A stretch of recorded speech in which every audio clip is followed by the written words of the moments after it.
Today we're speaking with neurosurgeon Dr. Avery Jackson. Dr. Jackson got some media attention for pushing back against the mask mandates. The Michigan Board of Medicine accused him of issuing questionable mask waivers to many people. He's going to tell us about what happened and speak with us about a new parallel medical system called the body. Dr. Jackson, thank you for being on the Liberty Call. Thank you, Clover, for having me. I really appreciate it. Yeah, it's an interesting time. Basically, the Holy Spirit told me, make sure that you can prepare for these mask waivers for the students and for others and children, because an onslaught's coming. So we were able to create a chart for the patients, so they were established patients. We also performed a virtual interview, a visit, and then from there is when they confirmed that they had some symptomatology, we issued these waivers. So it turns out that when the board looked at what we were doing, when the licensing group looked at what we were doing here in Michigan, the ultimate response or the final conclusion was they had no case, even though there were 4 complaints. And yet these parents and these children complained about having horrible headaches, horrible symptoms when they wore their masks. So as a neurosurgeon, I said, well, what are some causes of headaches? And clearly when the masks were off, they were doing better. When the masks were on all day, they had these symptoms. And so physiologically, we know that with increased carbon dioxide exposure, your blood vessels dilate. It changes the metabolism in your brain, and especially in the developing brain of a child. There's a study done looking at the developing brain in a rat model, and noted that when increased levels of carbon dioxide were there and exposed for long periods of time, it actually created an anesthetic effect and affected processing of the brain, and so it translates in the children. That's going to really affect how they think and how they process information in school. Also, the study showed that when they were exposed to higher concentrations of carbon dioxide, and then abruptly the carbon dioxide level stops back and goes back to normal, and there's increased oxygen levels that are exposed to the physiology of in the rat model, that they went on to begin to have seizure activity. And so we see kind of pre-seizure activity in children based on certain smells that they would smell, certain prodromal symptoms that they had. So from my perspective, this was a quote unquote no-brainer, Carol. It was basically, Mr. Carroll, it was basically simply saying, look, if you're asking me for help as a surgeon and as a brain surgeon, what's my prescription? What's the answer to helping these children that came to me voluntarily? And the answer is take off the mask. And guess what? When they took the mask off, their physiology was fine. And we received letters and cards from the children saying that they were able to focus and concentrate. The school grades and performance went up, and the parents were happier. Many people have spoken against the effectiveness of the N95 masks. What is your take on it? So, when you look at these masks, there was data that tried to be applied as though these were strong respirators. And by definition, a respirator is going to be a device that is going to encompass your entire mouth and face, and it's completely fitted for you. And the N95 is on the weakest end of a respirator. It's barely a respirator. And so what we're finding is that the N95s do not protect against viral particle entrance or egression. And in fact, it doesn't, but yet it causes major harm. And so what people weren't realizing is Well, that, can I interrupt you for a second? please, So, for someone who's not as smart when it comes to medical things, how does that work? So it did not. Yeah, I've heard this term liquid nanoparticle and passing through. Can you explain that a little bit for our audience? yeah, sure. So Clover, so the concept is a virus, for instance, is so small compared to a bacteria that it will pass through these masks that were mandated, and even the most of the N95s. Number one. Number two, the issue is that these masks were not appropriately fit. So what was really interesting, what was really bypassed was the standards and controls from earlier data, several years earlier, that states there's a certain way that you have to wear the mask. They have to be fitted specifically for the individual. You can't have facial hair like me. That's not going to work. And then you wear these masks normally for specific periods of time that are prescribed when you're in an occupational setting in the workplace. And so this was an immediate breach when these masks became mandated out of the work setting, out of context, with no prescribed fitting, with no prescribed time limits. This was completely out of the box. And here's the other piece. When we look at control mechanisms and you talk to the occupational hygienists, who are the ones who are the experts in this field, they tell us that for hospitals and schools and other systems, what should have happened first was filtration systems and removal of these agents out of an entire area, such as a building, as opposed to placing the masks. The masks would have the least amount of control or benefit. Why do you think they pushed the masks?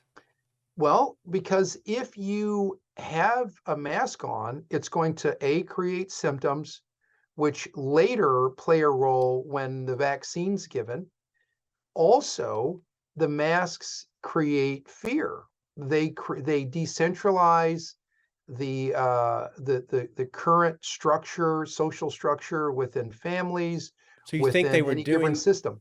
you think they were doing this on purpose? I think it was an on purpose way to lead the herd into the cattle prod, if you will, which would be the answer being the vaccine. In the vaccine. Yeah, And it created a lot of fear. Think about it. You know, back in actually in the slavery days, they would place a mask over the slaves so that they wouldn't have an identity.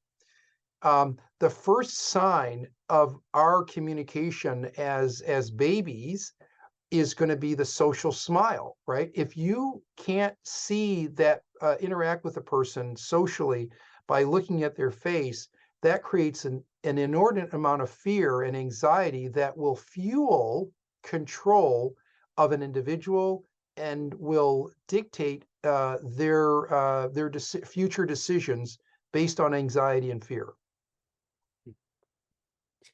Now, just yesterday, the news came out that our federal government seems to be waking up to the idea that this was a manufactured virus from the Wuhan laboratory, the level 4 laboratory in Wuhan, China.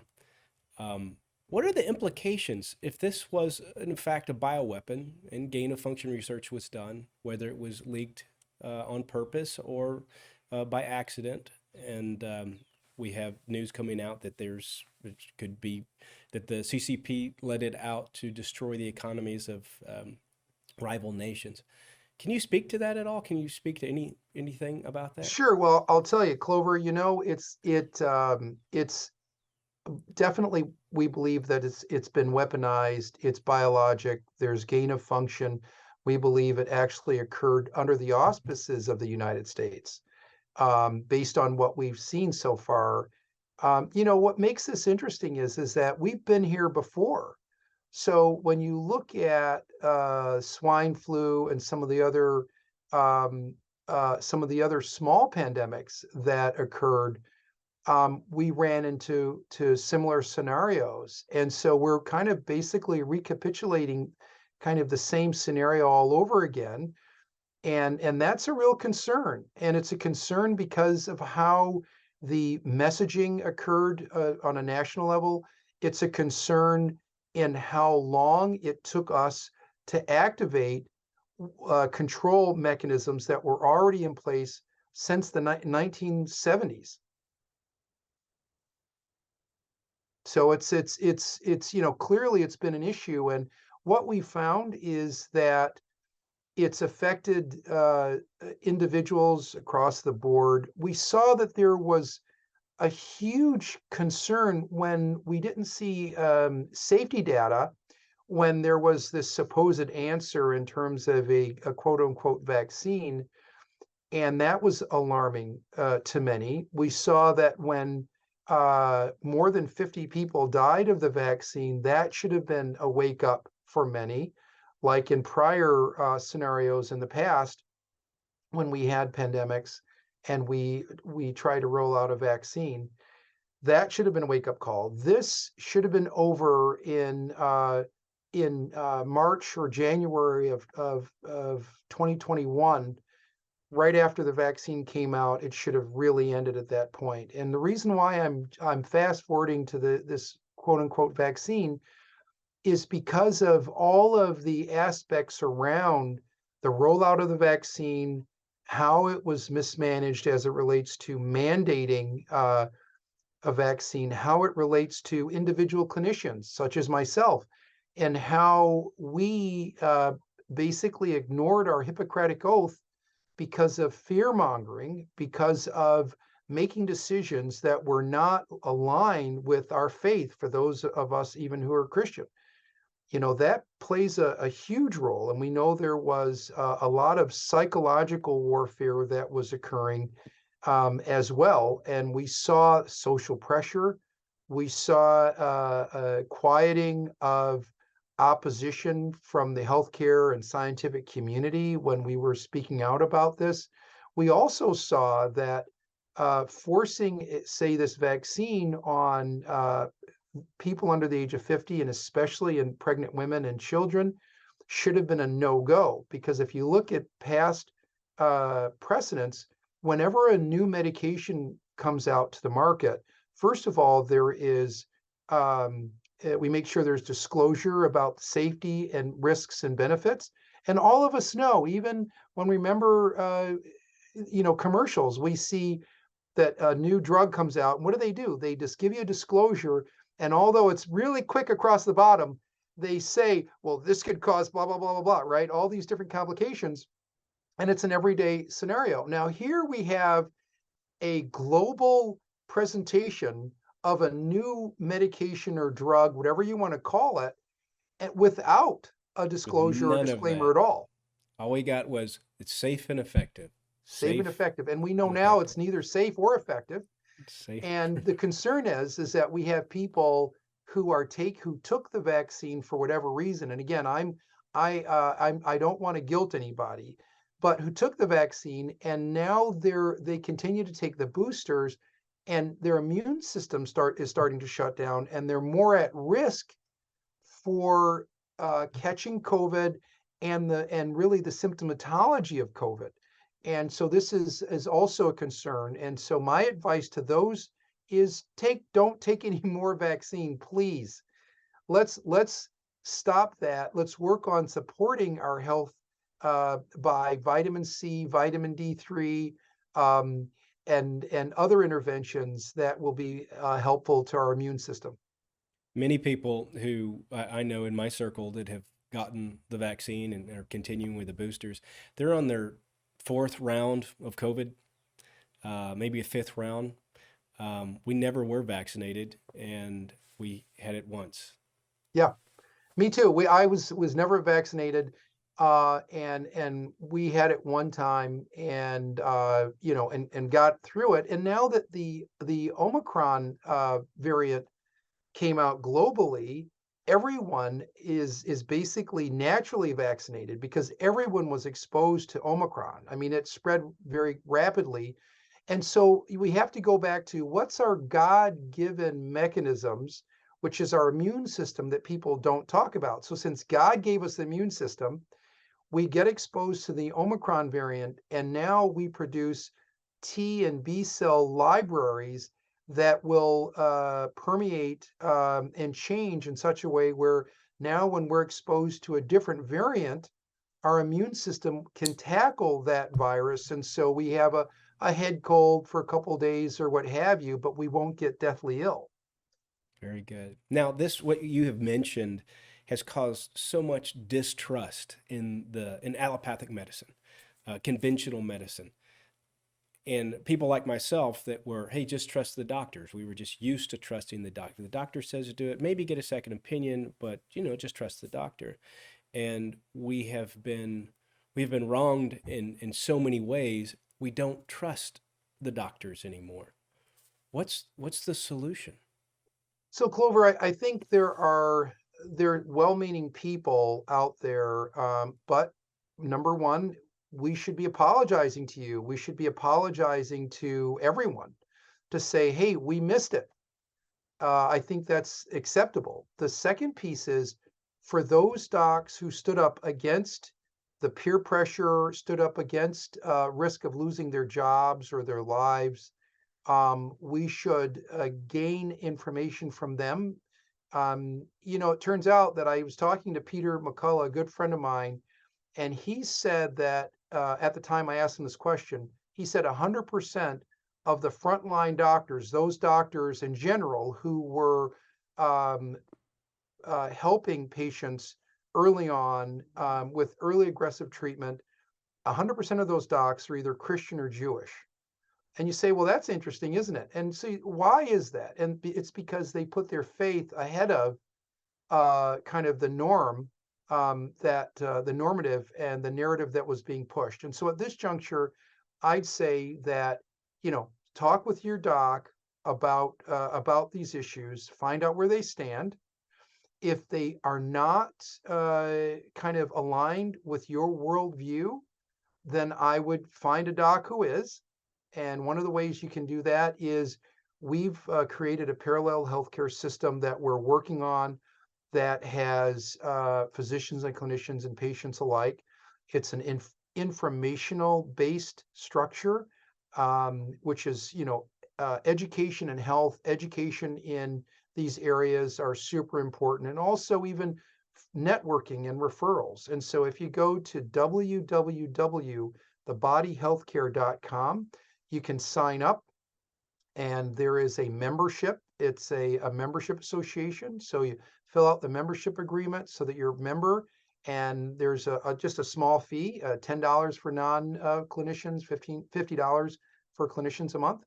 And that will not only give you access to really great education, both non-clinician and clinician education, networking, and then also access to physicians and clinicians in your local area. And so this project, it took about almost a year to really create. So if you get in on it now, you're in on the ground floor. And so you'll note that even the website, it's under construction. We have a lot that we're doing that people can't see, that we don't want the opposition to see on purpose, but it will prove very beneficial in the near future for those people who are willing to be courageous and take care of their family, take care of their communities and themselves.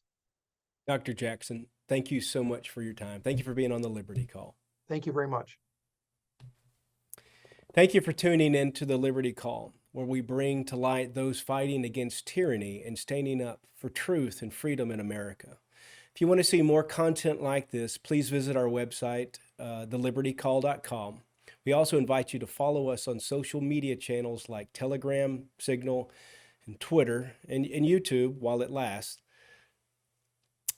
As we close out today's episode, let's remember that by uniting our values and vision, we can fight back against government overreach, tyranny. And as John Adams said, it does not take a majority to prevail, but rather an irate, tireless minority, keen on setting brush fires of freedom in the minds of men. Let this be your Liberty Call.